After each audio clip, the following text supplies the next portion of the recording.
Hola, hola, buen día, buen martes para todos, para todas.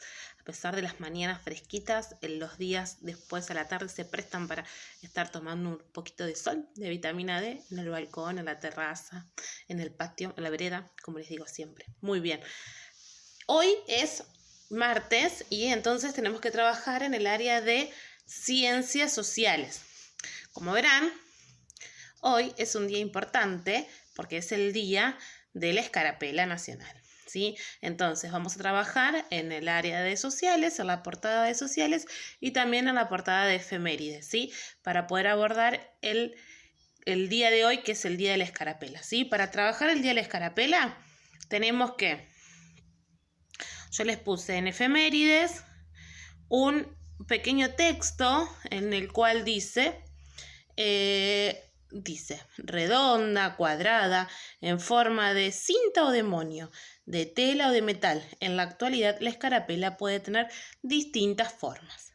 Si bien no se conoce con certeza cuándo se creó, se cree que comenzó a utilizarse durante las invasiones inglesas, se extendió durante la Revolución de Mayo y se reconoció su uso en 1812, a pedido de Manuel Belgrano.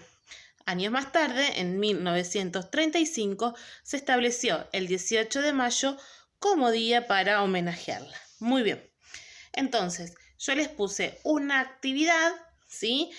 Una actividad de fotocopias y un libro.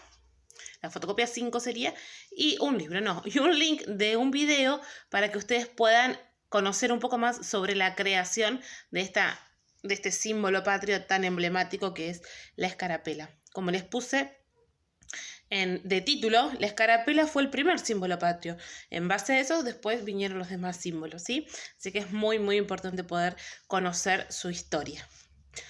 Y en el área de sociales, en la portada de sociales, vamos a comenzar a trabajar. Vieron que empezamos diciendo que mayo era el mes de la revolución. ¿Se acuerdan que teníamos que ordenar esas palabras, las letras todas desordenadas para formar revolución?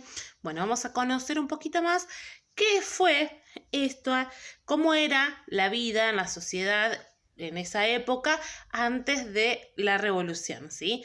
Y qué fue, porque depende cómo era esa vida, es lo que motivó a una revolución en lo que hoy es nuestro país, ¿sí? Dice, la crisis del orden colonial, la previa a la revolución.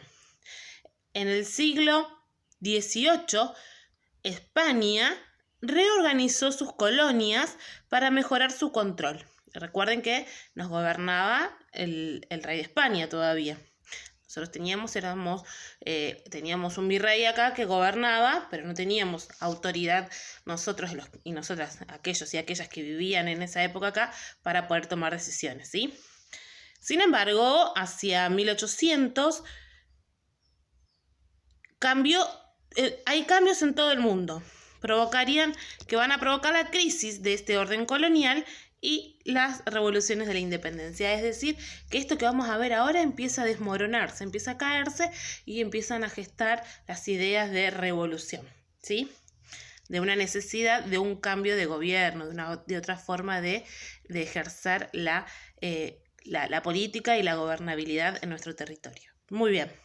Dice, observa el esquema de la sociedad colonial.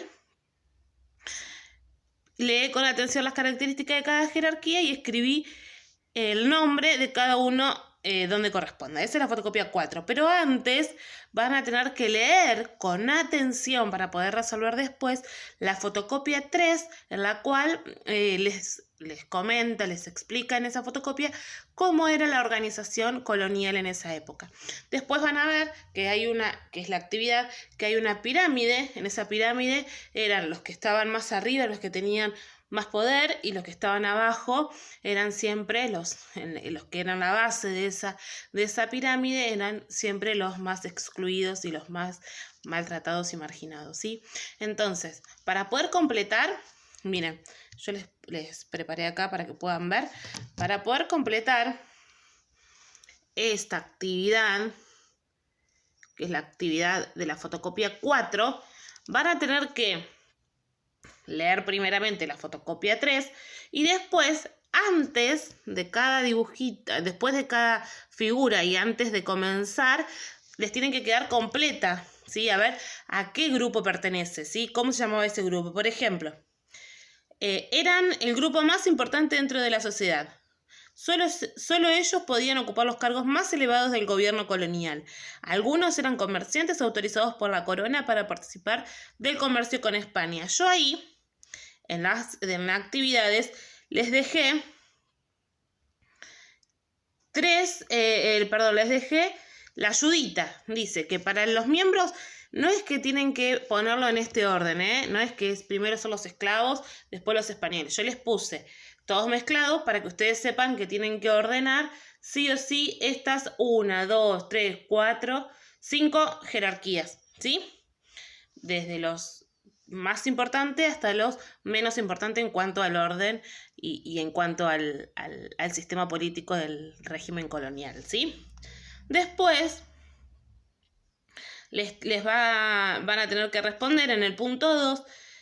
Si ustedes leen con atención, esas se responden súper fáciles.